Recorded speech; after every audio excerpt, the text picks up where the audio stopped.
السلام عليكم ورحمة الله وبركاته حبايبي. معايا هعمل لكم فطيرة بالسكر زي بتاعة المحلات. تابعوا معايا الخطوات لغاية آخر الفيديو وهتتأكدوا ان هي زي بتاعة المحلات واحسن كمان، وهتعملوها معاكم في البيت بطريقة بسيطة جدا وسهلة، والحشوات برضو كمان سهلة. هنبتدي الأول. أول حاجة هنعمل المهلبية معانا. كوباية اللبن، ومعانا معلقة نشا، ومعلقة سكر، ورشة الفانيليا. هندوبهم مع بعض الأول على النار، وهنفضل نقلب فيهم على نار متوسطة لغاية ما يغلي معانا ويبقى قوامها تقيل معانا وتتقل. ونقلب كل الحاجات دي الأول، المكونات دي الأول نقلبها الأول كده على البارد، وبعد كده نرفعها على النار لغاية ما تبقى قوامها تقيل. بعد كده نرفعها من على النار كده بعد ما استوت معانا المهلبية. ده التقل اللي انا عايزاه ومحتاجاه. هسيبها لغاية ما تبرد معانا عشان نحشيها. وبرضو هنحشي شوية كنافة، ونحط لها معلقة سمنة ونقلبها كويس عشان هحمرها في الطاسة على النار من فوق على نار هادية مع التقليب المستمر. ونحرص كويس ان هي تبقى النار هادية، ونقعد نقلب زي الشعرية عشان ما تتحرقش. وكمان هنحشي البسبوسة دي انا عملتها في فيديو قبل كده، وهنزل لكم الرابط تحت، وهنزل لكم برضو رابط الكنافة معايا في اسفل الفيديو. دلوقتي هنيجي نبتدي في العجينة بقى بتاعتنا والفطيرة. نص كوباية مية، شوية رشة ملح، وكوباية دقيق. هنقعد نقلبهم بقى كويس، نعجنهم نخليها عجينة متماسكة. اهم حاجة نعجن بقى كويس. اهي العجينة بتاعتنا كده اهي. هقعد برضو هعجن فيها شوية عشان ما يبقاش فيها اي تكتلات. ونقسمها لقطعتين كده، وبعد كده نخليهم يرتاحوا شوية. وبعد ما يرتاحوا يدوبك كده 10 دقايق، واخد كده اول واحدة معانا دي سمنة وزيت مع بعض. احاول بقى ايه الم بيها العجينة وافردها بيها.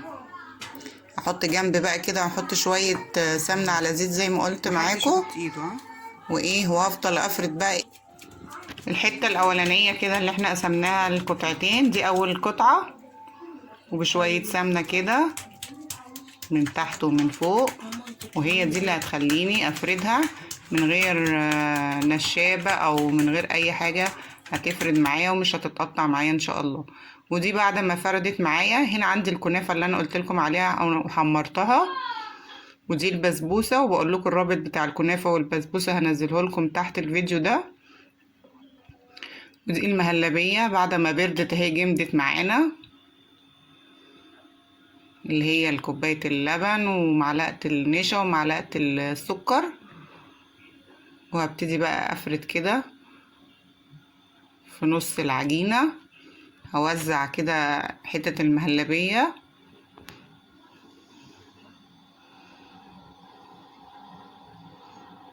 وهفردها كده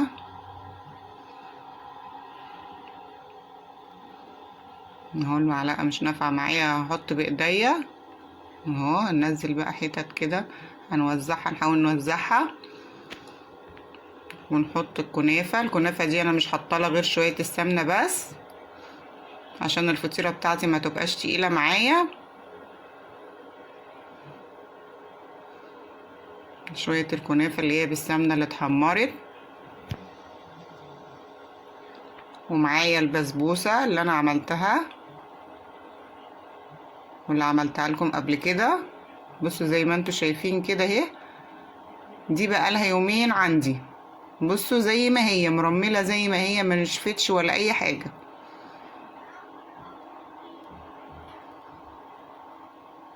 حطها في التلاجة وزي الفل. وهبتدي برضو اوزع حتة البسبوسة بتاعتي اهي. البسبوسة اللي انا عملتها بالمكسرات، الرابط بتاعها هنزلها لكم اسفل الفيديو ده زي ما بقول لكم. واحط شوية كنافة شوية عليها برضو تاني من فوق. وهبتدي بقى ايه، هقفل عليها الاطراف بتاعتي اهي. وانا بجيبها كده لو اتقطعت مش مشكلة، مكان ايديا ما بمسكها اهو بسحب وبلم عليها من فوقيها. بمسك الطرف كده واروح جايباه ايه فوقيها اهو زي ما احنا شايفين كده. وبندهن شوية سمنة برضو عشان تطلع مورقة وحلوة في جميع النواحي اهي. همسكها كده اهي، انا بمسكها وبسحب لفوق عشان تطلع معايا مورقة وزي الفل اهي. ما تقلقوش ابدا ان هي بتتقطع معايا اهي. الطبقة الاخيرة اهي زي الفل.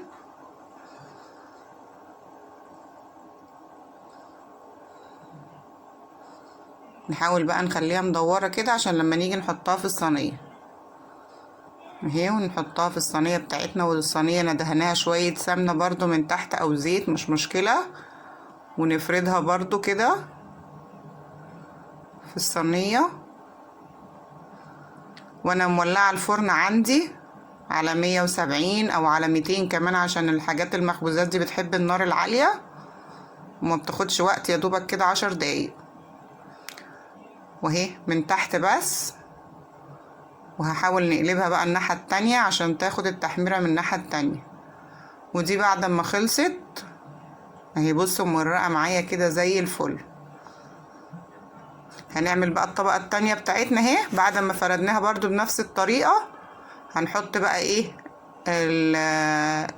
الجزء الاولاني اللي احنا سويناه، بس طبعا خليته بارد شوية عشان ما يقطعش من العجينة.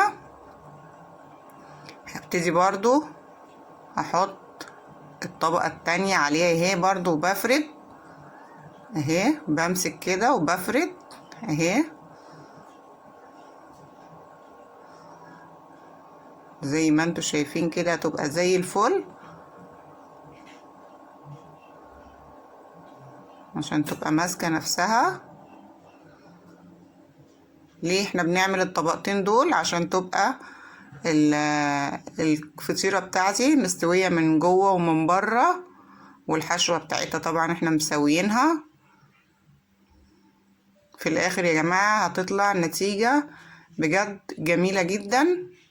وتاخد برضو كده ايه شوية سمنة برضو في دهنة الصينية. هندهن الصينية كده بشوية سمنة، وهنحاول نطلعها كده المرة دي بقى هتبقى خفيفة، هتبقى سهلة معانا اهو. هنحطها على طول في الصينية كده من غير ما نفردها ولا حاجة، هي متدورة على الصينية. ودي بعد ما طلعت معايا برضو دوبك حطيناها 10 دقايق على درجة حرارة 200، وبقت جاهزة طبعا للأكل. وهنرش عليها شوية السكر البودرة من فوق. جربوها يا جماعة بجد تحفة، زي بتاع الفطاطر اللي بيكوبوها من بره. هتعملوها في البيت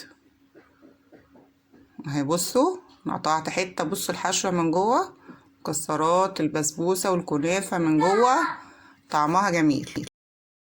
يا رب تجربوها، ويا رب الفيديو يعجبكم، وما تنسونيش في اللايك والاشتراك والسبسكرايب. كل سنه وانتم طيبين، والسلام عليكم ورحمه الله وبركاته.